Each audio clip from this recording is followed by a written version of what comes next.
Now, NBC5 investigates a murder mystery in a quiet neighborhood on the northwest side of Chicago. The victim was described as an elderly man with a heart of gold. So friends and family were stunned he was attacked in such a brutal way.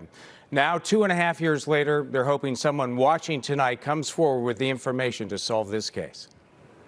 When he walked in the store, he was bigger than life with his shy little smile on his face. You missed that? Yeah, I do. Nancy Jack never thought she'd outlive her younger brother, Lauren. Then came that terrible fire at his home in April 2017. It was horrible.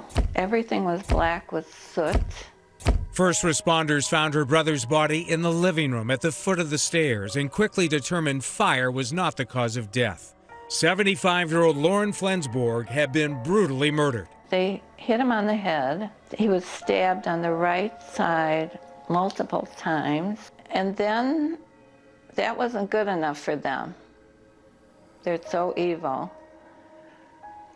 They put a bag over his head and tied a cord around his waist and let him suffocate that way.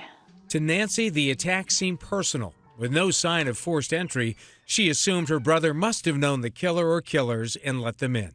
Do you think you know who did this? We all think we know who did it, but we don't want to say.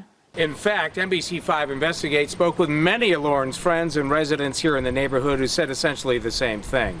One woman who did not want her face shown told us she worried about a steady stream of people going in and out of his house. No one deserves to die this way. It's really sad. Nancy said her brother was too generous, befriended a number of people, had a girlfriend, and often took care of her family. Some even had access to his home. She said everyone knew he made a lot of money in real estate. How much? $1.6 million.